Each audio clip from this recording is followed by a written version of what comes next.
DW Africa Link.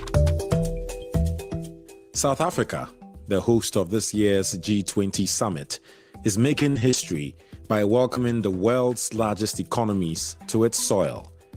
This is a big deal and a source of pride for the African continent. It's a great chance for African civil society to make African-centered demands and showcase the continent's potential on a global stage. The possibilities are endless, and the potential for positive change is immense.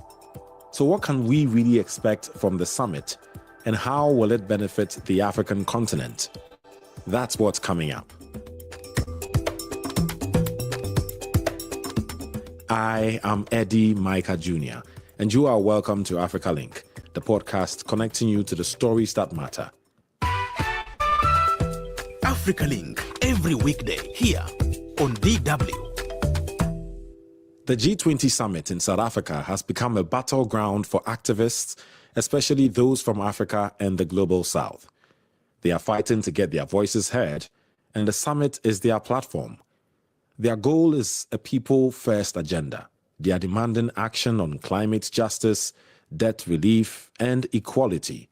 Basically, they want to stop the closed-door elite negotiations and start creating real solutions that actually help ordinary people. South Africa's G20 presidency expanded the official social summit as a flagship platform for diverse group discussions to help solve real-world problems. So let's dive into this with Sekwedlane Pamodi, Director, New Economy Hub, African Climate Foundation, an activist, strategist, and advocate for just transitions and climate-resilient economies. I also have Diane Hawker with me, DW correspondent in South Africa. Welcome, both of you, to Africa Link. Diane, this is the first G20 summit ever held on African soil. How does it feel to have the world's most powerful economies in your country, South Africa? Well, Eddie, I would say it's a slightly familiar feeling. For the South Africans who remember the 2010 World Cup, there was an air of a little bit of an excitement, a little bit of nervousness for hosting such a big event, a lot of buzz around. And I feel like there is, maybe not to that same extent because the G20 is happening in Johannesburg, but certainly in this part of the country, there is an air of excitement. Around the city, there's been a lot of cleaning up that's happening. Beautification is what the government calls it. So they've been fixing some of the roads leading to the Nasrec venue where the G20 will be held. And of course, in true South African style, lots of people making jokes saying that the tidying up is only happening because we have visitors coming. But what happens after the visitors leave? That being said, I would say that it has been an opportunity to have a lot of different discussions, which has been quite interesting. Outside of the main G20 events, there are also a lot of other events that have been taking place. And the good thing is that some of the smaller events have been taking place in other parts of the country. So the finance ministers went to meet in Durban or in KZN, for example. There were also some smaller events in the province of Limpopo. So some other parts of the country are also getting a little bit of that G20 razzle-dazzle. Right. Is it just me, or Diane, you were just bragging? South Africa is hosting it, so okay, I get that. And you're very welcome to keep bragging. But to the crunch of, the essence of all this G20 summit, you are our person on the ground and you covering it. Give us the overall mood at the summit and tell us what's going on. I wouldn't say that I'm bragging, but I do think it's quite an important event to have on the African continent, particularly because a lot of the issues that are being discussed at the main G20 event do directly affect a lot of people in Africa and the global South. We have a lot of these big events, and sometimes the question is, why should we care?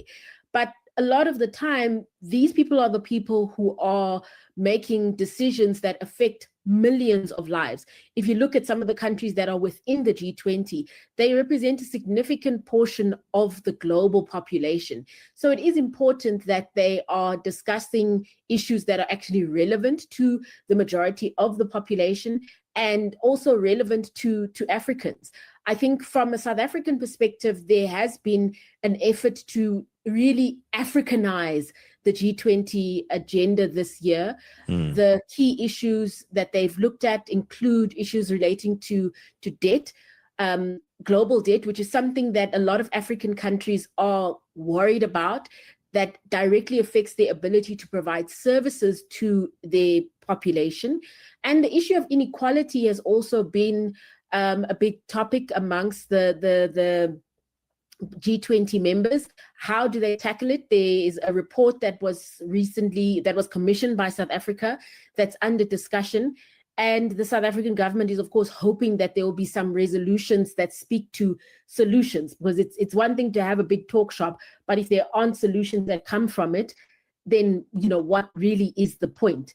So I think with that kind of focus on issues that really relate to Africans and African countries, if they are able to really get those resolutions passed or taken through further, it could be something that's quite beneficial for us here on the African continent. Right. Well said. I still think you were bragging a bit, but it's all good. You have the right to do that. Let me come to you, Sequetlana. You're focusing a lot on this summit. I would want you to highlight the importance of a G20 summit to governance overall on the continent. Sure. Thanks, Eddie. So let's maybe start with understanding why the G20 exists and what it's supposed to do in order to be able to respond to your prompt. So the G20 emerges out of the global financial crisis that happened around 2009. And for us, one case, as the young people are calling us, we might remember that prior to the global financial crisis was a solvency crisis, and prior to that solvency crisis was already the emergence of a fiscal crisis all over the world, which was driven largely by the banking industry and how unregulated they were. As we know, the whole global financial system really depends on debt to drive the economy. All of these lending instruments that are then, that amalgamate debtors, which are then traded between creditors, and in the main, those debtors tend to be sovereigns, nation states.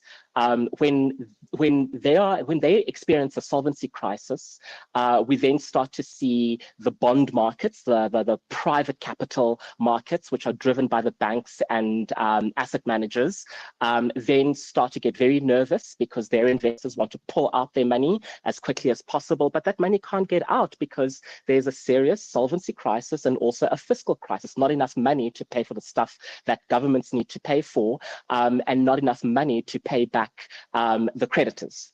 Now, we find ourselves in a very similar, an eerily similar position today.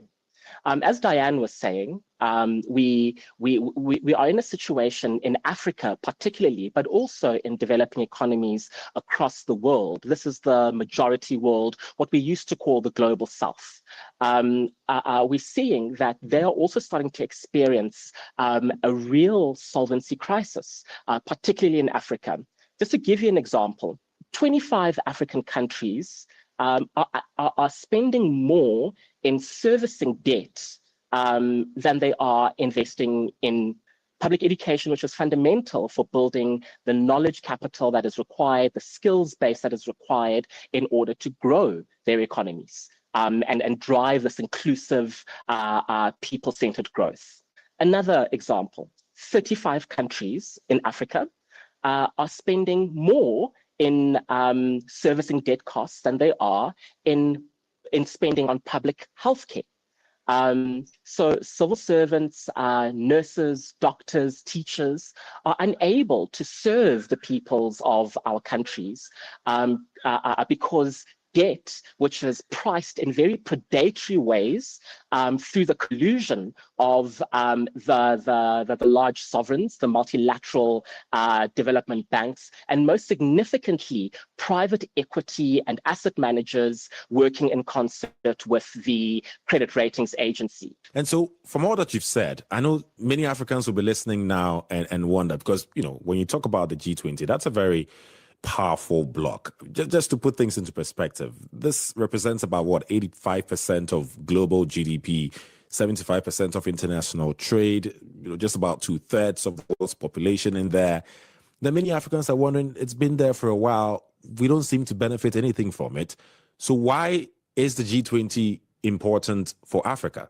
Because we work in a deeply globally connected world, and our economy is also so deeply integrated. You may recall the globalization that was driven really hard from around the 70s, coincidentally, more or less along the same time as the colonies, or the former colonies, were freeing themselves from the colonial powers post-war, because it became financially no longer viable for the colonial powers to continue holding these. We find ourselves in a system, a world system, where the former imperial powers are still in real control of how the architecture of the global economy functions.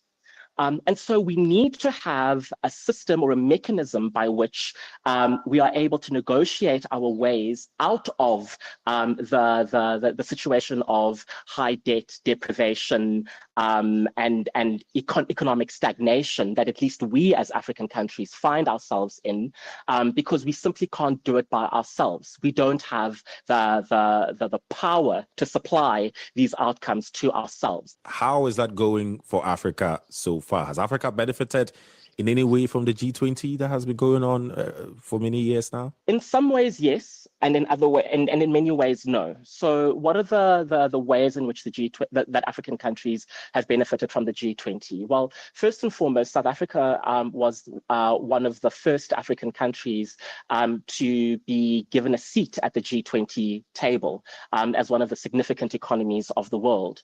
And there's been an enormous amount of advocacy done by the South African government to really push for what is now emerging as the newest and largest consumer market, if you will, in Africa, or the African Union, in having a seat at the G20. This is the first year that the AU is there.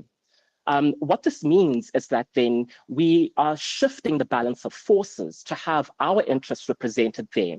Now, as you said, these things take many, many years. It's been 20 years until the African Union could represent the newest and largest consumer market on this platform. So it's going to probably take another 20 years to really address some of the more fundamental issues that actually will get African development growing and driven in an inclusive manner, rather than in the extractive manner than it has been operating on for the last 20 or so years. Why should it take that much time? It means we're going to be talking about this every year until the next 15 to 20 years before we see change. Is that normal? Well, I mean, it's down to the way in which the G20 operates. The G20 operates on a full consensus basis in order to be able to issue out signals to the rest of the architecture of the world economy and of the multilateral system, to be able to know what it is that the largest economies of the world agree or don't agree to as far as driving inclusive growth and development that is sustainable for our planet. So let me just give you a practical example. We find ourselves in a situation where we need to very rapidly and very urgently deploy renewable energy technologies across the world, because we are in a serious climate crisis. The way that the economy runs depends on fossil fuels because it depends on energy. Now, in order for our countries to be able to act as urgently as they need to, with the speed that they need to, there has to be an agreement between the large world economies that, one, there is a climate emergency in play, two, that it has to do with fossil fuels, three, that the only way to get our way out of this is to deploy renewable energy as quickly as possible, and four, perhaps the most important thing, that the rich countries of the world, which enriched themselves not only through colonial plunder, but also through fossil fuel exploitation to power their economies, which poorer economies like African economies have not been able to, now need to pay climate reparations to the poorer countries of the world through public finance. However, if the European countries of the world, if the North American countries of the world, Australia and Japan don't agree at the G20 level that more public finance is required and want to foist more debt on us, then we are not going to be able to deploy the renewable energy technology that we need. And then we find ourselves in a situation where we are going to start exploiting our fossil fuel resources to the detriment of our planet and the planetary habitability in the medium to long term in the midst of a climate crisis. So, the consensus basis by which the G20 operates is really a critical issue that can either move things forward, but often usually impedes our ability to drive the inclusive growth and development that African and developing economies require with urgency. Right. Let me come back to you, Diane. We know the theme for this year's G20 Summit: solidarity, equality, sustainability. South Africa holding the presidency places social justice, inclusive growth, and multilateral equity at the heart of global governance. What are some of the strong demands coming from participants at the summit so far, Diane? We know that the United States has been very vocal about not attending this year's G20 conference. And as a major global player, the fact that the US is not there is causing quite a lot of concern about whether they'll actually be able to come up with a resolution at the end of this conference. There are also other countries that have chosen to not send their heads of state, but to send other representatives, which in itself is not a crisis, but it also depends on how much negotiating power and ability to sign or to agree these kind of proxies have, as opposed to the global leaders. So that is one thing that the South African government has been grappling with in trying to get their agenda points kind of confirmed or to move forward with some kind of a consensus. South Africa is looking to get some kind of a solution. The elephant in the room, the US is not there, challenging for South Africa, obviously. What difference does that make in terms of the demands coming out from participants at the summit? Well, it could make a significant difference if other countries also choose to kind of side with the US. So because the G20 works on this consensus basis, and if other countries who are present feel that the US needs to be part of the discussion and then choose not to agree with South Africa's points, it would mean that instead of having a conference resolution, which other countries agree to and have buy-in on, that then would only be a chairperson's resolution, which is a kind of a weaker document, and it's not really something that can be taken forward. The G20 presidency is only for 1 year at a time. So you really need that members to be able to take your issues that were discussed in 1 year forward onto the following year. And South Africa is meant to hand over to the United States next year. So it is a major sticking point at this point as to how they move forward. Right. I mean, it's a very valid point you raise, because we are talking about, because the US somehow is not heavily involved in this year's summit, that whatever comes out of this summit may be difficult to carry out. I mean, Sikwedlana, how does that make you feel that, one country more or less can help decide how powerful or not, or how strong or not this particular summit goes? Yeah, that's a good question, Eddie. We need to remember that the USA has not been actively participating in the G20 this year under South Africa's presidency.